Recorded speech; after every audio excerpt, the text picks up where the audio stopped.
again, everyone, it's me, MadameMacabre, and welcome to another video.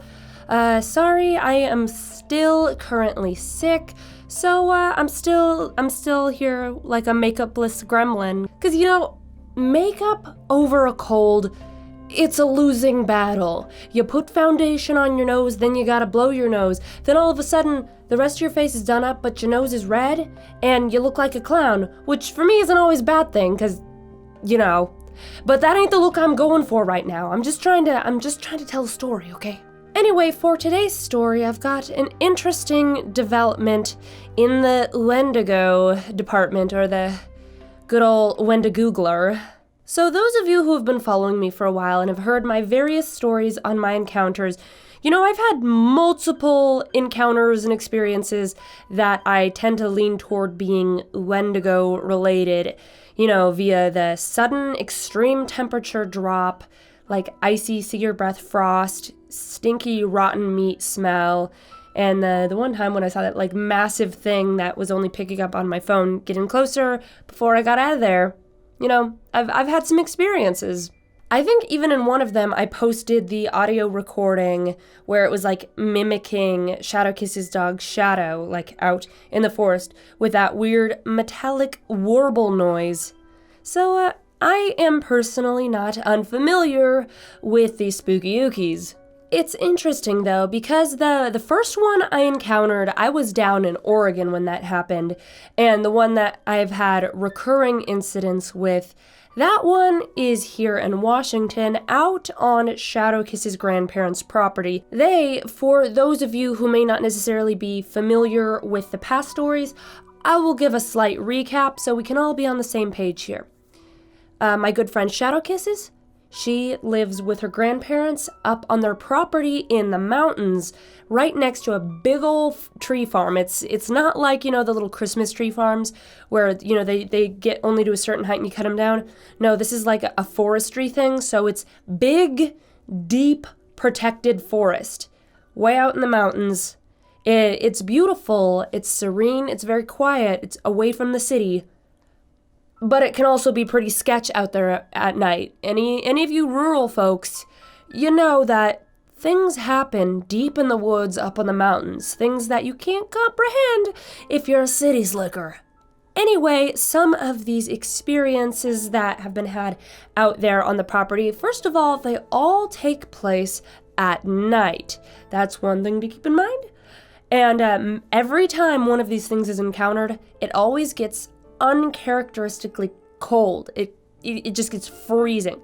Yes, Washington can be pretty chilly, but we're talking a noticeable 10 to 20 degree drop, going from just, you know, the standard weather to feeling like you are in a walk-in freezer and you can see your breath. One particular incident I remember, we looked out through the back door onto the back deck, which it's not really like a raised deck. It's only like one step up off the ground, so it's more like a raised patio.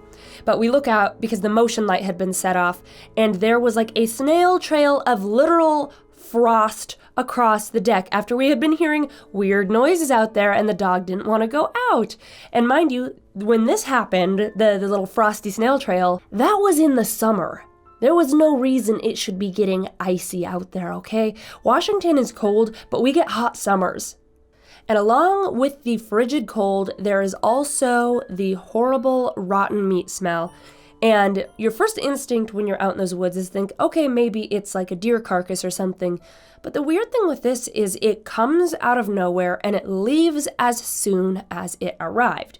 If it was a deer carcass, you could be able to track it down from where it's coming from. It'd be there for a while. It wouldn't just, as soon as the temperature drops, suddenly it smells like death, and then, you know, usually like 8 to 30 seconds pass, and it's gone without a trace, and you cannot figure out which direction it came from. It like permeates from everything around you.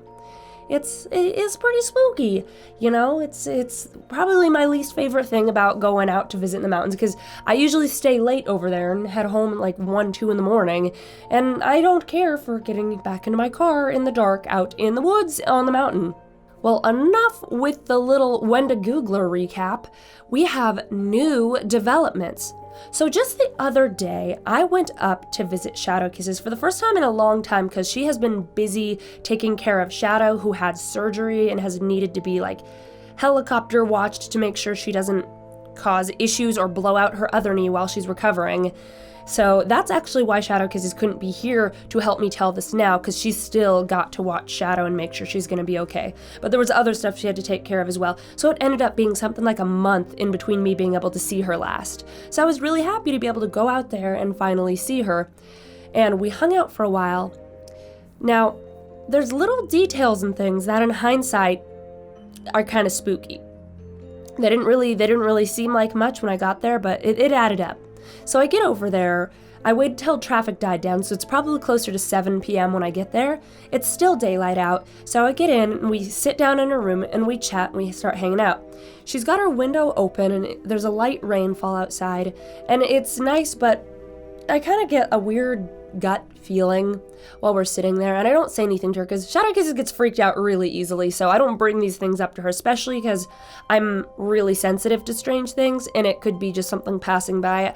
I don't need to freak everyone out over every little thing that I sense, but I got kind of a weird feeling, but I'm just like, kept looking out the window, and she eventually did pick up on it because she's like, oh, I can close this, and I just let her think, yeah, I'm chilly. I didn't like mention the fact that I was feeling a little bit like, I feel like there's something that's sort of like paying attention to us. Okay, but I digress. So I'm over there, we're hanging out, we're having a good time. It gets later and later and later and later, and nothing really weird happens while we're there together. The evening ends, we watched like 2 movies. I think we watched like the new Halloween and Venom. So it was fun, we watched the movies, we hung out, and then I went home, like, again, I got to my car. I always feel kind of icky when I have to get in my car out there at night because it's just spooky, it could be nothing, it could literally just be the spooky ambiance, but I don't like it. That was not the night that this shenanigans happened. No, that was the next day. So the following day, at around midnight, I get a frantic text from Shadow Kisses. She's frantically typing, oh my god, something happened. Like, okay, what do you mean? The Wendigo, I think it's back. Okay, what happened? It mimicked something again. Okay, it was creepy when it mimicked Shadow. What's going on now? It mimicked you. That Wendigoogler is pretending to be me now? I'm gonna take issue with this, buddy. So obviously I'm a little creeped out. I'm like, okay, what do you mean? Like, it sounded like me. Like, was it nearby? Was it in the distance? Like, what did it say? And then, I see the typing response, and I'm like, okay, what's going on?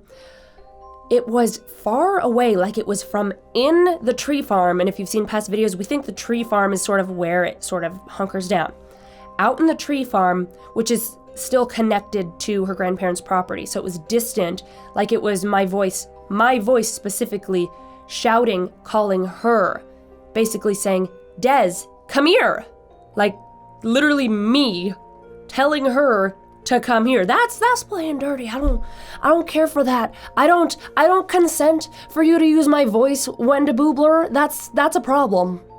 So this cheeky bugger is trying to use me to get to my friend. And the creepiest part in all of this is I just flash back to the previous day, sitting in her room with the window open. We were talking and joking loudly, so my voice drifted out the window, so if anything were being a creepy creep, it could have heard my voice type, and it could have, used that to mimic. And on top of that, I was also discussing with her, because she had not watched my most recent viewer submission, which dealt with Wendigo stuff, and I was explaining to her how the viewer's encounter had them hearing their 70-year-old grandfather's voice out in the forest, even though he had no business being there, like mimicking the grandpa, and she's like, oh, that's creepy.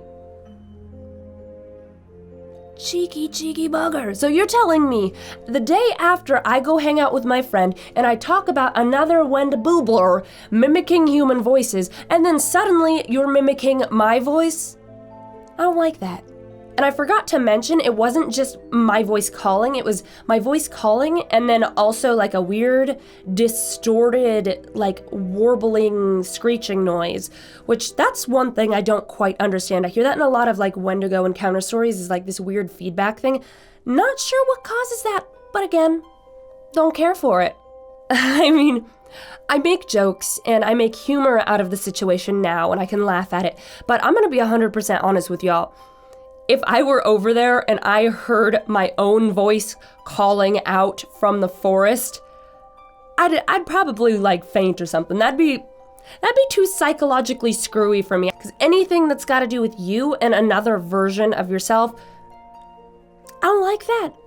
It messes with my head. I don't care for it. So, Mr. Wendigo, on the off chance that you're watching this, stop it. Get some help.